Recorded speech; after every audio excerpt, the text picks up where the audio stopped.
सरकार ने जो बजट पेश किया और उसमें एक बड़ी जो आप लोगों की घोषणा थी फ्री बिजली की, अब उसे आज से आप लोग इम्प्लीमेंट कर रहे हैं। जी ਮੈਨੂੰ ਇਹ ਦੱਸਦਿਆਂ ਬਹੁਤ ਖੁਸ਼ੀ ਹੋ ਰਹੀ ਹੈ ਕਿ ਜੋ ਅਸੀਂ ਗਰੰਟੀ ਦਿੱਤੀ ਸੀ 300 ਯੂਨਿਟ ਪਰ ਮੰਥ ਫ੍ਰੀ ਬਿਜਲੀ ਦੀ, ਉਹ ਅੱਜ 1 ਜੁਲਾਈ ਤੋਂ ਸ਼ੁਰੂ ਹੋ ਗਈ ਹੈ। ਅਤੇ ਮੈਂ ਪੰਜਾਬੀਆਂ ਨੂੰ ਇਸ ਗੱਲ ਦੀ ਵਧਾਈ ਦੇਣੀ ਚਾਹੁੰਦਾ ਕਿ ਜੇ ਨੀਅਤ ਸੱਚੀ ਹੋਵੇ ਤਾਂ ਕੰਮ ਸਾਰੇ ਠੀਕ ਹੁੰਦੇ ਨੇ। ਅਤੇ ਅੱਜ ਤੋਂ ਬਾਅਦ ਜੋ ਤੁਸੀਂ ਬਿਜਲੀ ਇਸਤੇਮਾਲ ਕਰੋਗੇ ਉਹਦਾ ਕੋਈ ਬਿੱਲ ਨਹੀਂ ਆਊਗਾ, ਜ਼ੀਰੋ ਬਿੱਲ ਆਊਗਾ। हाँ, हो सकता है जून का या मई का कोई पुराना बिल आ जाए, पुराना उहदे बारे मैं ये कहना चाहना। पर जुलाई 1 तो बाद जिन्नी भी बिजली इस्तेमाल करोगे थानू कोई बिल नहीं आऊगा। तो एक कन्फ्यूजन जिहा फैल गया सीगा, मैनू बहुत सारे लोगों के फोन आए कि असी सिर्फ 2 किलोवाट दे पुराने बिल माफ़ करते जा। वो बिल्कुल जिहड़ियां अफवाहां तो बचो। 31 दसंबर तो पहला जिन्ने मर्जी किलोवाट का तुहाडा बिल सीगा वो सारा माफ़ होगा,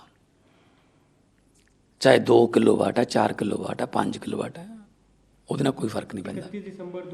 31 दसंबर तो पिछे वाले सारे बिल जिहड़े पेंडिंग ने वो माफ़ होणगे।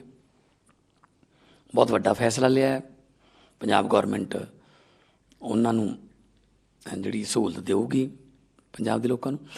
तो एक मैनू ये दसदियां बहुत खुशी हो रही है कि झोने वास्ते जो जून के महीने बिजली के कट लगते होंदे सी, रौला पैंदा हुंदा सी, 8 घंटे नहीं आउंदी जी, 2-2 घंटियां 4 बारी आउंदी है। इस बार 8 घंटे लगातार भी आई है, कई जगह ते 10 घंटे भी आई है, कई जगह ते 15-20 घंटे भी आई है। सो एक भी शिकायत बिजली के कट्टां नूं जां घरेलू जां खेतां वाली उन्होंने लैके एक भी शिकायत नहीं आई। जे नीयत सच्ची होवे तो सब कुछ हो सकता है। हिंदी में आप रिपीट कर दीजिए एक बार, फ्री बिजली को लेकर जो आज से पंजाब सरकार ने जो घोषणा की थी 1 जुलाई से उसे आप लोग फ्री दे रहे हैं आज से। जी, हमने अरविंद केजरीवाल जी ने और मैं भी साथ में था, चुनाव प्रचार के दौरान एक गारंटी दी थी कि पंजाबियों को 300 यूनिट पर मंथ पंजाब में बिजली फ्री आएगी। तो 1 जुलाई से हमने उसकी अनाउंसमेंट की थी। आज से वो 300 यूनिट पर house hold, 300 unit per month आज से फ्री आनी शुरू होगी। इसका मतलब ज़ीरो बिल आएगा।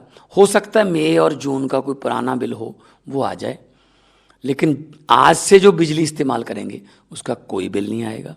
बहुत बड़ी घोषणा है और हम खुश हैं कि हम इस गारंटी को पूरा कर पाए। दूसरा, खेती के लिए, क्योंकि धान की बुआई चलती है, खेती के लिए 8 घंटे बिजली का हमने वादा किया था लगातार।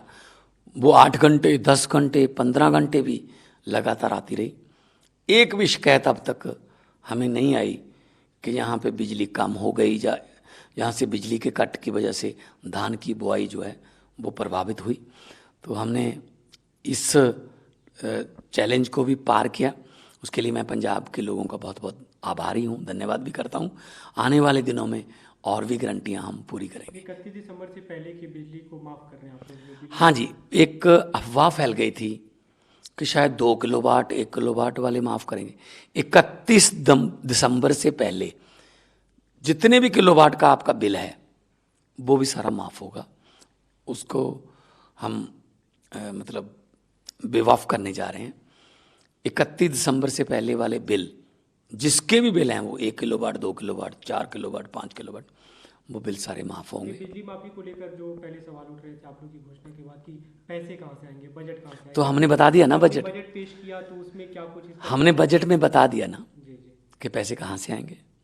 हमने 3400 करोड़ एक्साइज से ज़्यादा कमाया, हमने माइनिंग से ज़्यादा कमाने का टीचर रखा, हमने लीकेज बंद कर दिए, करप्शन ऑलमोस्ट बंद। मैं ये नहीं कहूँगा कि करप्शन टोटली बंद हो गई, बहुत ज़्यादा उस पर कंट्रोल आ गया।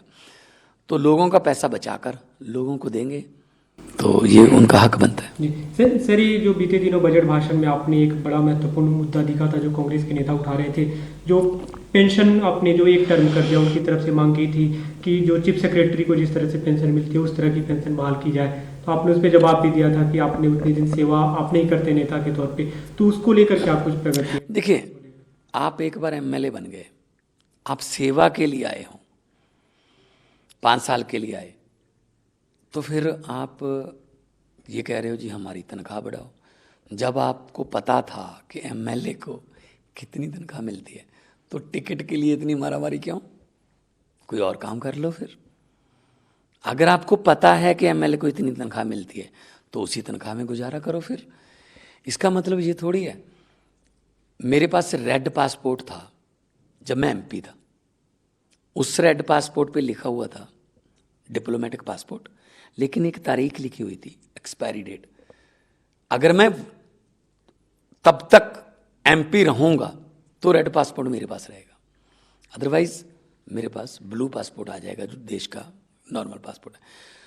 अब ये कैसे हो सकता है कि 5 साल आप काम करोगे और 70 साल आपको गवर्नमेंट पेंशन दे?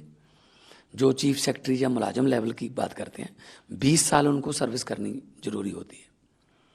20 साल अगर वो सर्विस करेंगे उसके बाद उनको पेंशन मिलती है।